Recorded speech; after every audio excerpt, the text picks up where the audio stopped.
Hi friends, we got quite a bit of rain last few days, so it's probably a good time to go for a mushroom journey. Check this out, double shiitake, conjoined. That's pretty cool. Let's get out of here, come on.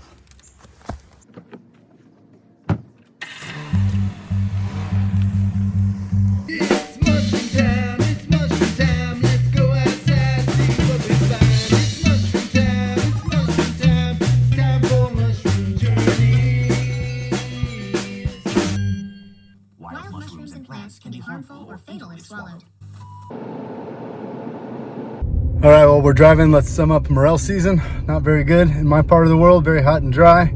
If the weather was just like this a month ago, it would have been much better. But every year can't be the same as every other year, so it's good to have something to look forward to next year. Thanks everybody who sent me pictures in the mailbag.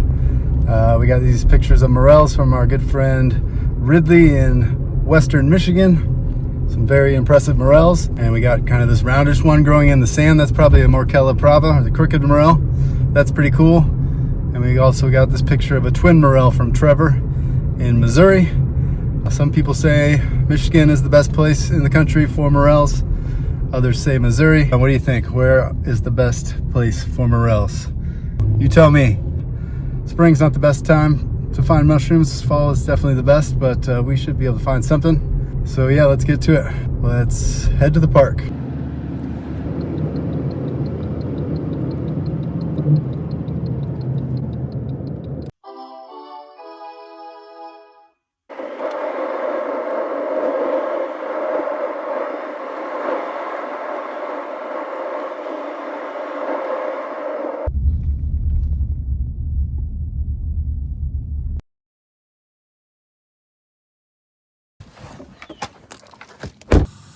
What is Indiana known for? Auto racing, basketball, corn.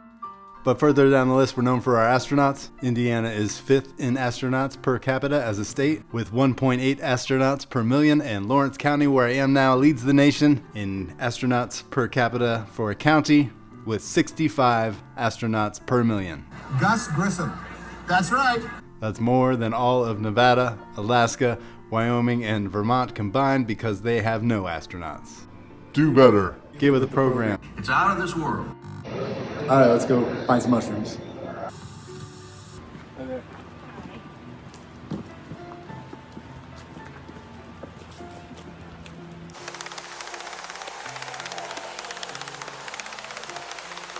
Southern Indiana is known for its karst topography. Karst topography means caves, and it means sinkholes, and it means creeks and rivers that disappear into the ground. So these are the twin caves. Water is high.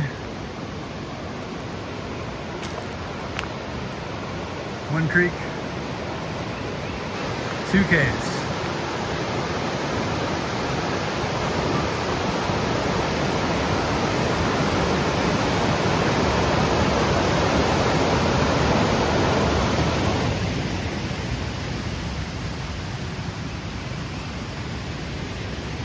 Although to me, it looks like there's a third cave. All right, let's go find a hiking trail.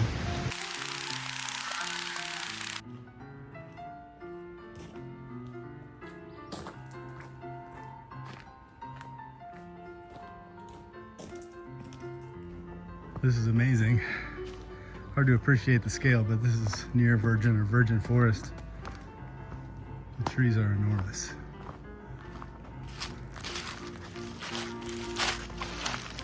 Look at this tulip poplar tree.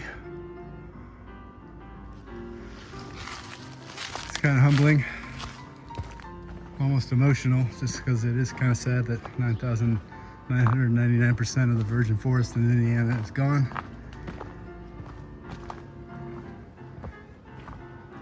There's another sinkhole. There's sinkholes here. But yeah, it is absolutely stunningly beautiful and impressive. I rarely see trees this big.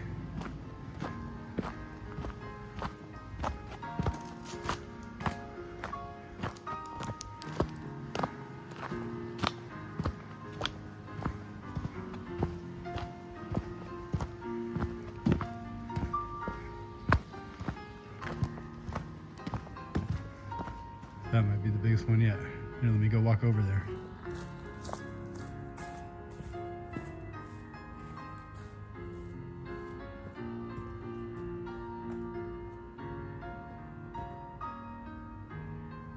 Wow. Ah, so this is pretty cool. Here we have the golden seal with its distinctive bud. This was used as a traditional medicine, but it can have some really bad reactions with modern medication, so not recommended to collect your own golden seal from the wild. Consult your doctor before using golden seal, but that's a cool one. I don't see that much in my neck of the woods. And I'm really surprised at the number of white ash trees I'm seeing that are alive, somehow surviving the emerald ash borer. That one's perfectly healthy. This would be a great place to look for morels. So there's a bunch of mushrooms on this log. Nice big ones.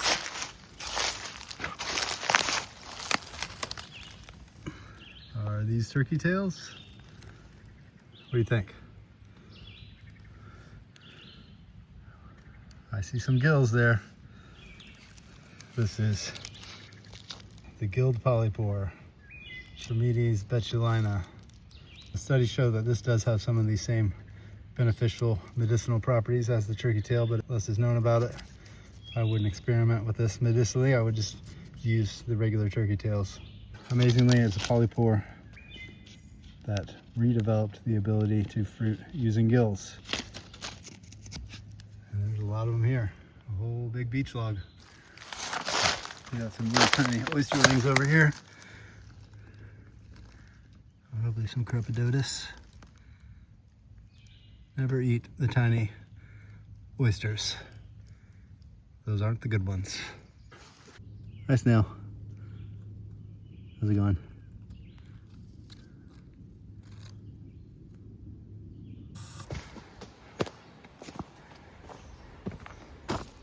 Oh, here's some nice bloodroot. It's a very unique shaped leaf, and you can see it has this kind of reddish orange sap. It was used by Native Americans to make dye. It is highly toxic, especially the rhizome, the root.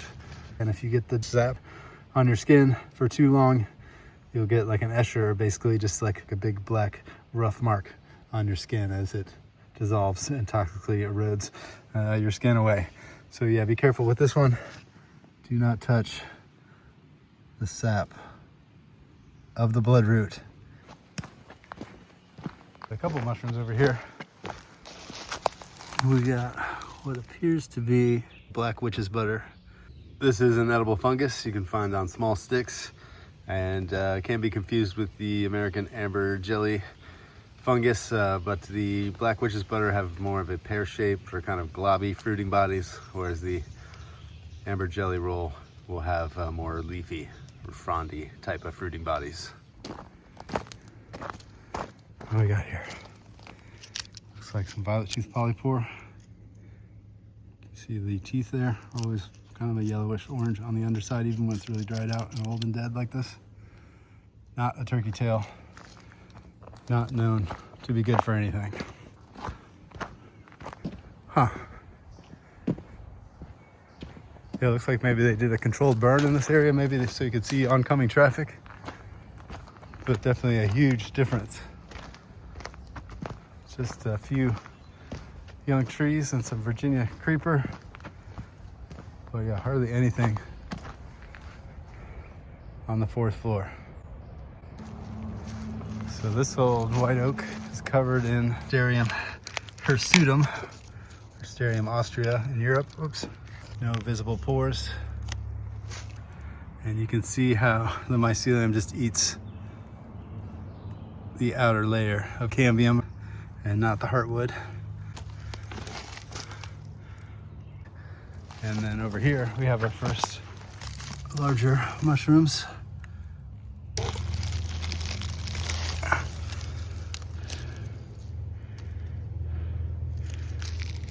Brilliant. Orangish yellow, very woody, stiff, strong, thin stems. A bit of an umbo, a bit of an upturned edge. Reasonably widely spaced gills. So this is actually the orange Faintfoot mushroom, fairly widely distributed across the eastern United States. And it has a very fuzzy stem. It's very tough, and the cap is rather insubstantial. And this is not an edible species, not known to be toxic, just an edible with a super tough stem and just a very thin cap. But the smell is quite amazing. A very pleasant, like sweet almond-like aroma. Smells good. Let's keep moving. So here's our American amber jelly fungus. A little bit damaged and dried up, not too bad. It is an edible fungus, but it is tasteless, nearly useless. You can make candy and stuff out of it. But yeah, almost always found on oak logs. And I find these more in the winter, but of course they don't live on the ground. Their whole life is designed for living in the treetops, spreading their spores up into the sky, onto the next dead limb. Isn't that cool?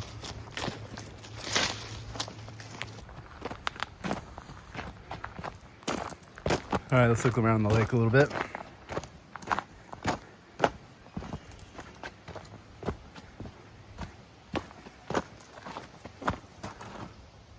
The squirrel. Pretty nice. Young sassafras leaf.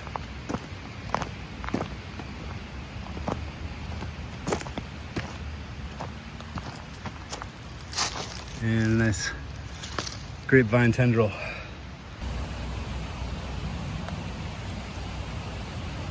Young sassafras. Tastes like Applejack cereal. It's delicious. Grapevine tendril. Tastes like lemon candy. Love it. All right, let's keep going.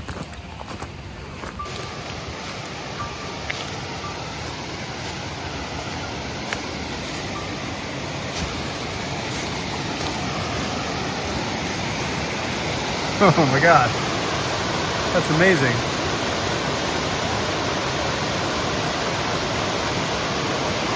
Absolutely amazing. It's like coming straight out of the side of the hill.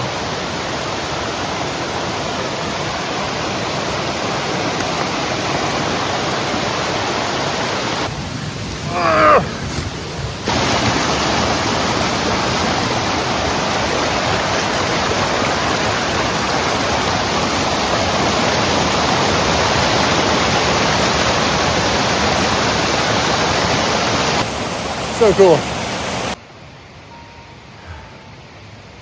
And right there,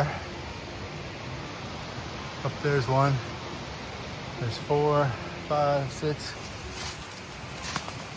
Bunch of little pawpaws forming.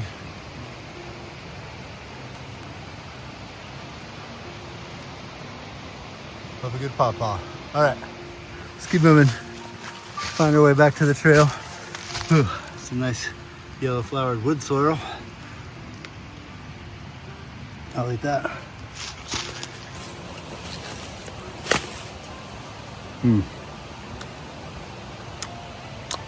Woo! Almost more lemony than the grape tendrils, but a little more chewy, a little more fiber than that one, maybe.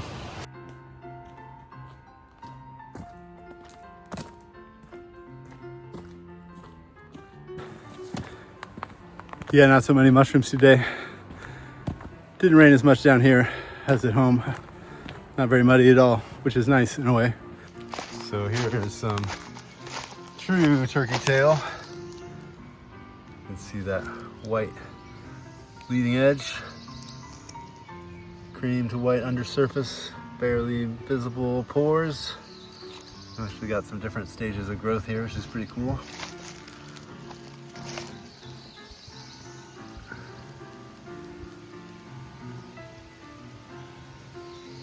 But yep, that's the real turkey tail.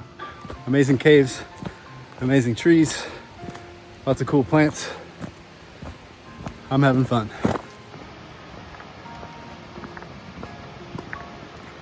It is just intimidating. These giant trees to have so much tree above your head. Not used to it. Amazing. Okay. Looks like we got another cave here.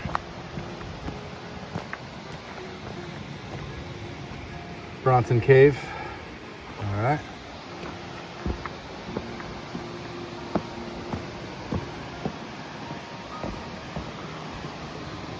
I assume this is the same underground creek.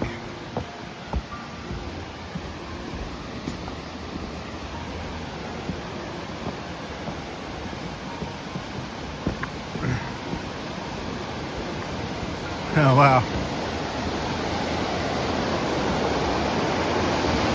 Whoa.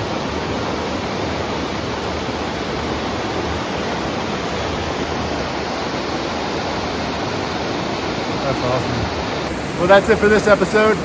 I'll see you next time on Mushroom Journeys.